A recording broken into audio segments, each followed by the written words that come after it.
Season 5 is coming in hot, and if you're sick of half-hour patch read-alongs, this one's for you. These notes are for multiplayer because basically I don't play Warzone.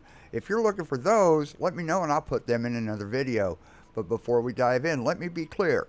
I'm not going to be like other creators and read the entire patch notes page. I've done the work.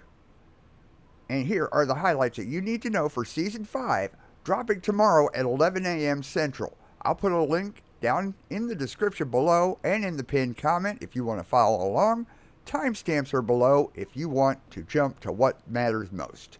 Now, let's talk maps. The first new map of the season is Runway.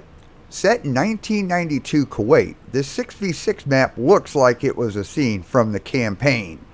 The name of the airport is the Arzak Provincial Airport, which it doesn't put it anywhere near Verdansk, but it does give the feel of Verdansk. Next is the Exchange. Set in 1992 Avalon, this vibrant marketplace makes its appearance in Season 5. It's for both 6v6 and 2v2, a 3-lane map design centered around the deli. It actually looks like it's going to be a fun map to play on. And then WMD. Yeah, that WMD. Only this time it's Italian luxury cars, not Soviet death clouds. 6v6 in Avalon, the snow is gone, the sweat is real, and the overcast is saying it's going to rain. Now for the new modes coming to us in Season 5, starting with Aim High. The Moshpit respawn modes. We're talking TDM, Dom, Hardpoint, and Kill Confirmed, where headshots are one-hit kills. And from the description, we're going to have plates. So it's going to minimize the damage below the neck. And the only thing I have to ask is, where was this during my camo grind? Then coming in season, we have snipers only. This mode takes away your secondary, your field upgrade, your equipment, your streaks, and your melee, leaving you with just your perks and a sniper rifle. I haven't touched a sniper rifle since my camo grind, except for a loadout I named FAFO that I use on Nuketown occasionally. SVD and AMR Mod 4 players are going to feel right at home in this mode. And then another one coming in season, Cranked Moshpit. Cranked is the mode where you have a bomb strapped to your chest that arms as soon as you get a kill. Keep getting kills to keep from blowing up. It was fun in Modern Warfare 19 when I played it on Shoot House. You also get speed perks after you get a kill, so there's a plus to having that bomb strapped to your chest. Which of these new modes are you most excited to try?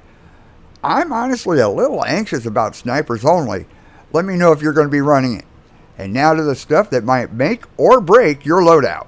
Starting off this season, we have the PML 5.5 LMG. Those of us that have seen this in real life know it as the M249 SAW. This battle pass weapon is a full auto light machine gun with low mobility and a hefty recoil. This weapon has a huge ammo reserve, but the cost is a lengthy reload time. This one's going to be fun playing on stakeout to get to dark matter. And then the ABR-A1 assault rifle. This time around, that's what they're calling it, the ABR.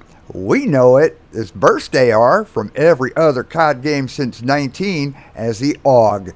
Handles nice, decent firepower, moderate recoil and range, and it can be configured to full auto. Remember the first time I fired one of these?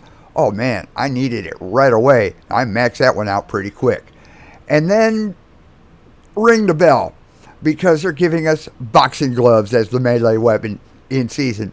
Long range, high speed, moderate damage, George Foreman, look out. And then we finally have a revolver coming in season, the Grave Mark 357. It go bang. Now for those of you that like add-ons, we are getting a couple decent ones in Season 5. In fact, they're giving the 9mm PM and the PPSH some love. Starting off with the 9mm PM Skull Splitter. This barrel will greatly increase damage, especially to the head, obviously, but it reduces the rate of fire. There's also an extended magazine that gives you more ammo, but that is at the expense of handling. And then the PPSH-41 Helical Magazine.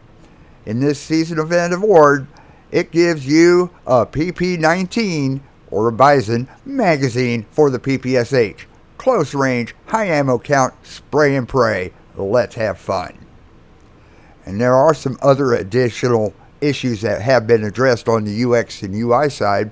They addressed an issue where you couldn't put the monolithic on the LC-10 or the FFAR. Hopefully that's finally fixed.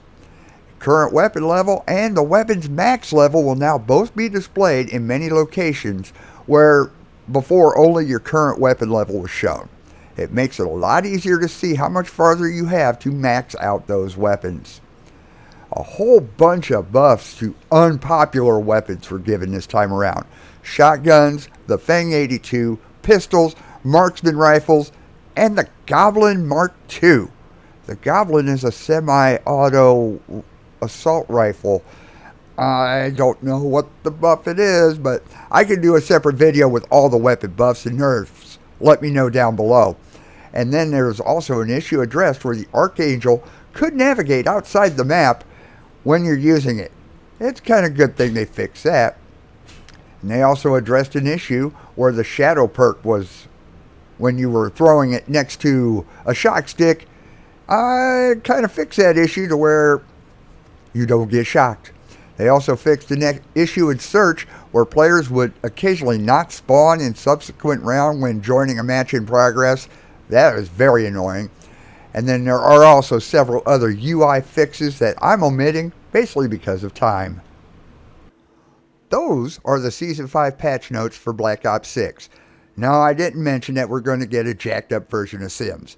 If you happen to notice any other changes, good or bad, let me know down below in the comments. And if you're into patch notes or the side order of SAS, hit that like and come back for more. I'm here all season. It's been great having y'all in the coffee shop. I'm Hold My Coffee. We'll keep the coffee going for you.